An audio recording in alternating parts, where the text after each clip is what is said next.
Assalamualaikum warahmatullahi wabarakatuh.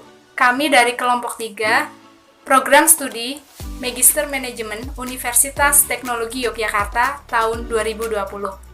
Di sini kami akan memaparkan materi mengenai pasar oligopoli. Selamat menonton. Apa saja yang akan dibahas?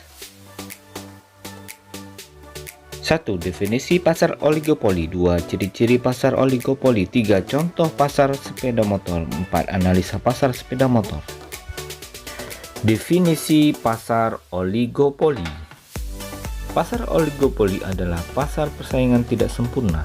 Disebut demikian karena di dalam pasar tersebut jumlah produsen dan pedagang tidak sebanding dengan jumlah pembeli atau konsumen. Setiap perusahaan tidak mengetahui reaksi yang akan diambil oleh produsen lain. Jika salah satu produsen yang ada di pasar mengeluarkan suatu kebijakan, karena jumlahnya terbatas, mereka cenderung memiliki kendali harga pasar. Dalam pasar oligopoli, beberapa produsen akan bekerja sama kartel dalam menetapkan harga.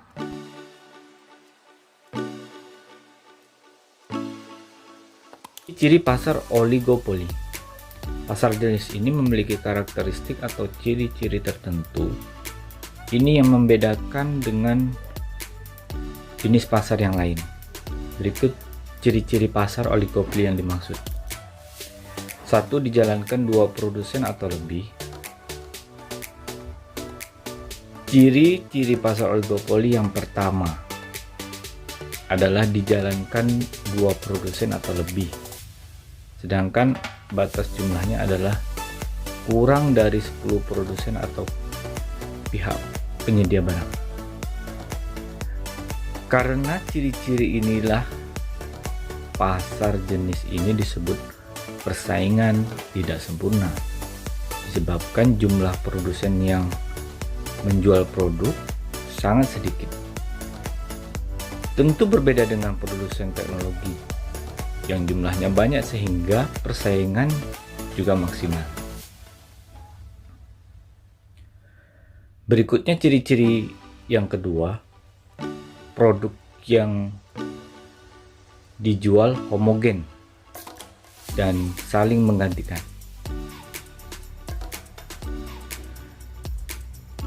Ciri yang ketiga, kebijakan produsen utama sebagai acuan produsen lainnya. Di dalam pasar oligopoli, kebijakan produsen utama menjadi acuan produsen lainnya.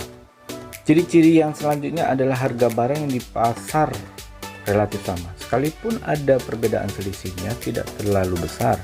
Misal harga Honda merek Beat, harganya tidak akan jauh berbeda dengan harga Yamaha merek New. Ini disebabkan oleh kebijakan naik turunnya harga ditentukan oleh produsen utama, sehingga produsen yang di bawahnya akan menyesuaikan dengan harga-harga tersebut.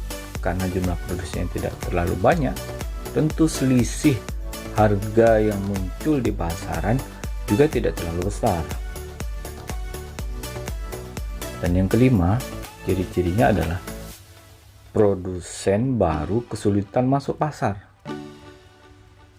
Produsen baru akan sangat kesulitan untuk memasuki pasar oligopoli karena produsen yang lama sudah eksis dengan cara memainkan harga agar konsumen tidak berpindah. Sedangkan produsen baru tentunya tidak akan bisa mengejar eksistensi tersebut. Memang perusahaan bisa memberikan harga murah, tetapi sebagai usaha baru tentu sangat riskan karena keuntungan yang didapatkan sangat kecil.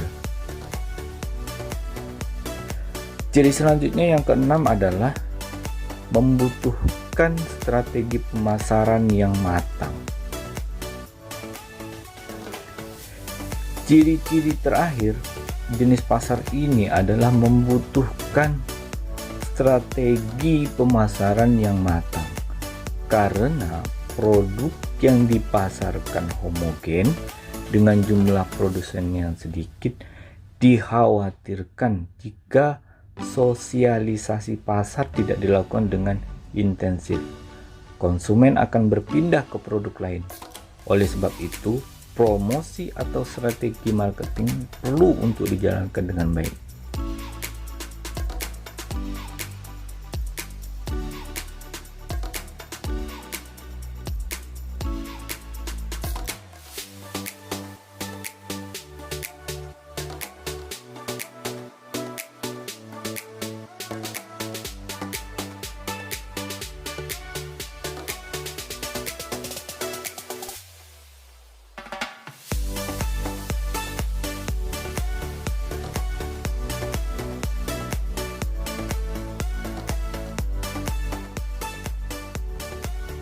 Selanjutnya, kelompok kami akan memaparkan mengenai analisa pasar oligopoli.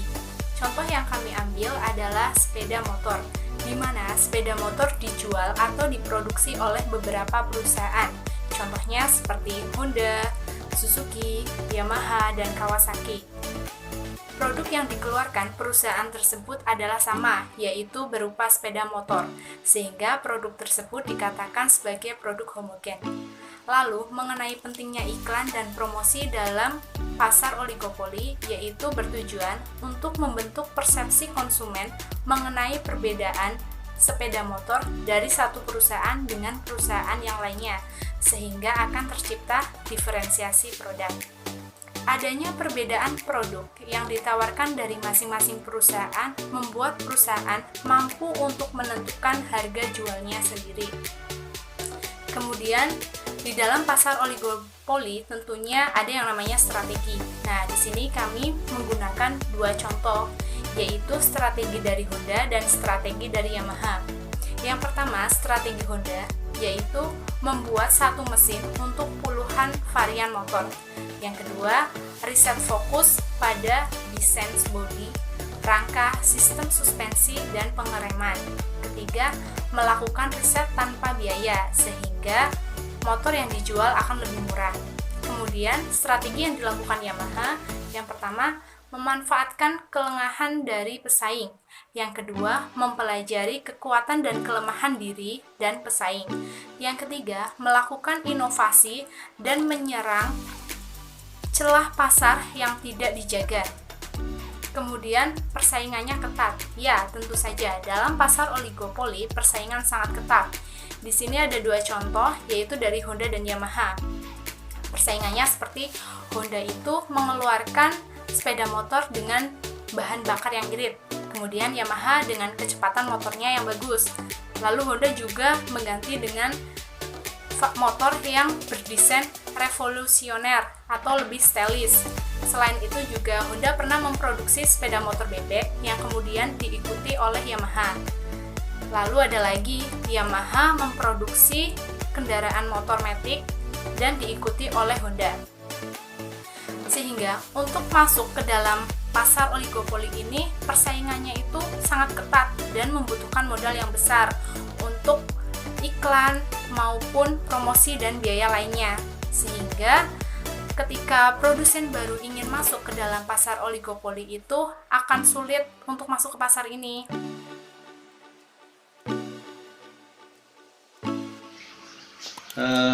Untuk yang terakhir dari kelompok kami, kelompok 3, akan kami sampaikan kesimpulan dari pembahasan kami tentang pasar oligopoli.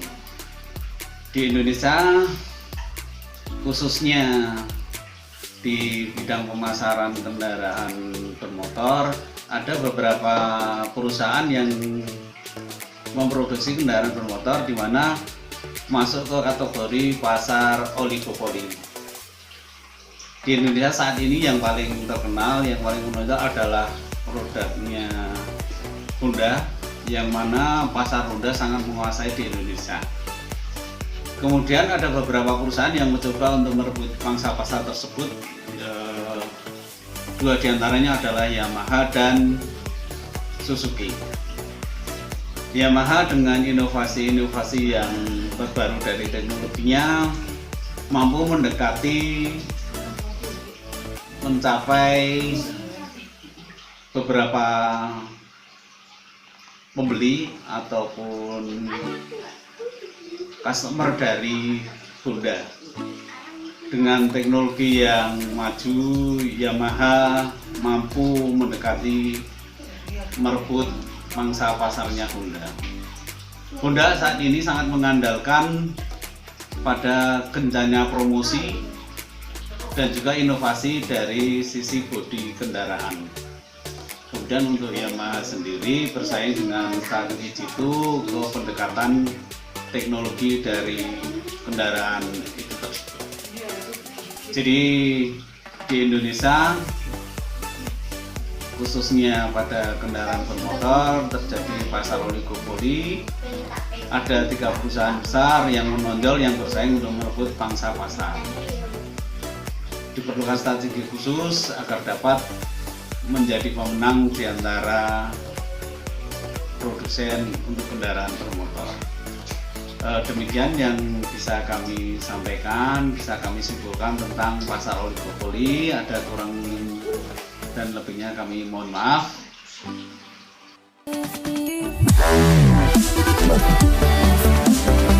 Wow.